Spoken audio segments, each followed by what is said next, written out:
Este día vamos a hablar sobre dos casos del Antiguo Testamento. Tal vez alguno podría decir, bueno, son tres, pero lo que pasa es que con Moisés vimos que nuestro pastor nos lo explicaba, la revelación de su resurrección la descubrimos en el Nuevo Testamento. En este caso ya los tenemos registrados en el Antiguo Testamento estos dos casos, así que vamos a orar para pedirle a Dios que nos ayude a comprender qué es lo que nos quiere enseñar con estos relatos. Querido Dios y Padre eterno, gracias te damos porque en tu palabra hay suficiente evidencia para que afirmemos nuestra fe en esa esperanza bendita que tenemos de la vida en Cristo Jesús, de la resurrección. Por eso rogamos, oh Dios, que tú nos ayudes en el nombre de Cristo Jesús. Amén. Pastor Dani Perla, las historias que hoy vamos a considerar son algo extensas, por lo tanto a nuestros amigos y hermanos que están viendo o escuchando esta transmisión, tal vez solo les podemos invitar a buscarlas y leerlas. El primer caso es el hijo de la viuda de Sarepta. El hijo de la viuda de Sarepta, y de una vez vamos a más o menos comentar ambos, y el segundo caso es el hijo de la viuda de Sunem, de la mujer de Sunem, ella no era viuda, sí. Estamos hablando de la mujer sunamita. Y, pastor, en este caso nos encontramos con dos situaciones en las que mueren dos niños, hijos cada uno, mueren dos niños, y dos profetas, en el primer caso Elías y luego Eliseo, obran luego de hacer una oración, ese milagro, de hecho no lo obran ellos, piden ese milagro de resurrección. Ahora, ¿qué similitudes y diferencias hay en estos casos, pastor, que nos puedan ayudar a nosotros a saber cómo Dios trata estos casos, estas situaciones de la muerte? Muy bien, es notable realmente estos relatos porque son unos eventos que son inusuales. Sí, definitivamente. El curso normal de la humanidad es la muerte. Eso es lo que nosotros vemos que es normal. No digo que está bien, porque sabemos que no era parte del plan de Dios. No digo tampoco que es natural en el sentido que Dios no lo hizo de esa manera, es antinatural. Claro. O sea, es natural, hablando de la naturaleza como son las cosas ahora, pero no de la naturaleza como Dios quería que fuera.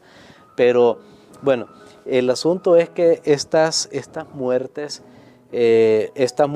y estas resurrecciones nos hablan de una irrupción en lo que es común, en lo que es ordinario, y son hechos aislados, lo podríamos decir, porque no está sucediendo frecuentemente, pero que hablan mucho acerca del plan de Dios para el ser humano, del interés que Dios tiene en el ser humano y sobre todo, diría yo, del poder que Dios tiene para volver a la vida a una persona. Amén. Veamos el primer caso, el caso de una mujer viuda. Si hay, y lo vamos a ver en la historia del día de mañana también, si hay una cosa que era triste, terrible en aquella época, era una mujer viuda, que su único hijo o hija, o si era su hijo y primogénito, que hubiera muerto, eso era terrible. De hecho, yo quiero compartir con ustedes tal vez un par de textos porque nos va a servir para hoy y mañana. Jeremías capítulo 6 y versículo 26, la Biblia expresaba esa situación que era realmente triste. Jeremías capítulo 6 y el versículo 26. Que dice así: Hija de mi pueblo, cíñete de ropas ásperas y revuélcate en ceniza. Ponte de luto como por el hijo único y llora amargamente, porque pronto vendrá sobre nosotros el destructor. Muy bien, ahí dice ponte de luto como por el hijo único y llora amargamente. O sea, todas las muertes afectan, pero ahora imaginémonos cuánto más la de alguien, en este caso una mujer que no tiene más hijos. Amós capítulo 8 y versículo número 10. Solo para mostrar por qué es que están sucediendo estas resurrecciones, tienen que ver con el poder de Dios, pero también tienen que ver con la manera como Dios mira las necesidades del ser humano. Amós 8:10. Dice así: cambiaré vuestras fiestas en lloro y todos vuestros cantares en lamentaciones. Haré que toda cintura vista tela áspera y que se rape toda cabeza. Y volveré la tierra como en llanto por el hijo único, y su final será como día amargo. Muy bien, ahí creo que la Biblia hace claro que que perder un único hijo realmente era una situación lamentable. Ahora, ¿por qué? En aquella época que no había, creo que lo hemos mencionado también, no había seguro, no había garantías para una persona, la mayoría de las personas eran pobres, entonces realmente los hijos eran la esperanza de los padres en su vejez para sostener. Por eso Dios había puesto un mandamiento: honra a tu padre y a tu madre, porque claro, nosotros lo aplicamos a la honra de obedecer y todo eso está bien, es parte, pero se refería básicamente en la vejez. Claro. Y quedar sin hijos era quedar totalmente desamparado, desprotegido de todo. Aquí vemos que esta mujer pierde a su hijo único y ella va y llama al profeta. Era una madre desesperada. En la otra historia también es la mujer quien va y busca al profeta. Sí. Y son Elías y Eliseo en ambos casos. Y llama la atención esto porque Hebreos 11 dice: hubo mujeres que recuperaron a su muerto. En realidad no fueron muchas, como lo digo, esto era inusual, no era algo que estaba sucediendo cada 10 años, no, era algo que pasaba en la historia y probablemente no se repetía más, al menos en cientos de años siguientes, pero eran mujeres de fe. Y aquí lo que nos demuestra es la compasión que Dios tiene por las necesidades del ser humano. Amén. No siempre que va a resucitar a todo el mundo ahorita que ha muerto, porque el gran plan de Dios es que en aquel día, como dijo la hermana de Lázaro, sí, yo sé que va a ser en el postrer día. Van a haber muchos que van a resucitar, millones, quién sabe cuántos, pero esto era para recordar que Dios tenía poder y capacidad y que así como ayudaba a estas mujeres en ese momento, en esa circunstancia, así Dios me puede ayudar a mí. Y saber que si aún en cualquier circunstancia, y sabemos que aún si alguien pasa por la muerte, Dios tiene la capacidad otra vez de volverle a levantar. Amén. Bueno, resulta muy interesante, pastor, que con trasfondos diferentes tenían una fe que salva, y quizá habría que destacar el hecho de que no estamos hablando de mujeres judías, no, estamos hablando de mujeres que eran, se podría decir, externas al pueblo de Dios, pero que tenían la fe que se requiere del pueblo de Dios. Pero pastor, sí quisiera destacar una cosa: si hubiera existido una experiencia más allá de la muerte de ellos, ¿no habrían dicho estos muchachos al regresar que habían tenido esa experiencia? Y cómo eso nos dice de que en realidad ellos simplemente llegaron a la inconsciencia, era la inexistencia en ese momento que estaban muertos antes de volver a la vida, porque fue una resurrección la que se obró en ellos y no una devolución, si se puede decir así, de algo que andaba fuera de ellos. Sí, definitivamente no hay ninguna experiencia más allá de la muerte, ya cuando sus cuerpos han muerto. No hay una experiencia de un espíritu, no hay una experiencia de algo. De hecho, hay un relato que dice que volvió el alma del niño, pero eso ya nosotros lo hemos explicado, o sea, volvió el aliento de vida y llegó a ser, obviamente, un ser viviente, pero no hay otra experiencia.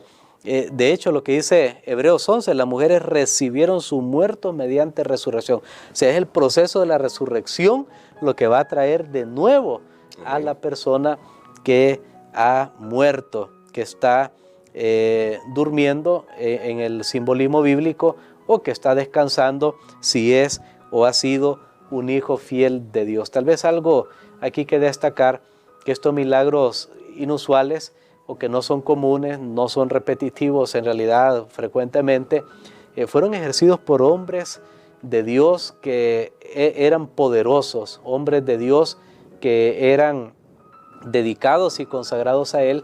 De hecho, en algunos de esos, bueno, vemos que el profeta se tendió sobre el niño, estaba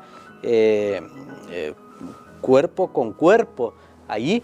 Y solo traigo esto a colación porque los comentaristas dicen, algunos que han estudiado esto, que en esas oraciones lo que ellos están diciendo es, o lo que está diciendo el profeta es: bueno, Señor, mi vida por la de este niño. Wow. Tú me resucitas a este niño o me quitas la vida a mí. Wow. Y es como un intercambio. O sea, estaba dispuesto el profeta a morir con tal de traer a la vida a uno de de esos corderitos del rebaño del Señor. Entonces, vemos que esto es bien notable porque ahí se ve el servicio que presta el siervo de Dios.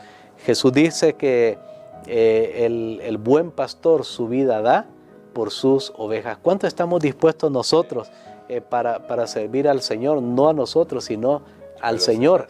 Pues lo vamos a demostrar correcto sirviendo a los demás. Sí. Cuando esto se hace de corazón. Traigo ese detalle, pues no hemos podido leer, nos tomaría mucho leer los relatos y explicarlos versículo por versículo, pero lo importante aquí es nuevamente ver en el Antiguo Testamento, aún antes que viniera Cristo, aún antes que Cristo muriera y resucitara, que la resurrección era posible, y Dios va dando esto como una visión de lo que será el futuro, cuando todos los que estén en los sepulcros oirán su voz. Amén. Así que tenemos una confianza plena, una confianza segura. Y aunque estas dos personas que resucitaron, estos dos niños que resucitaron, volvieron aquí a la tierra, vivieron aquí en la tierra, quiero decir, vivieron aquí y murieron aquí nuevamente, tenemos nosotros la garantía de que pase lo que pase aquí, cuando Cristo venga y nos dé la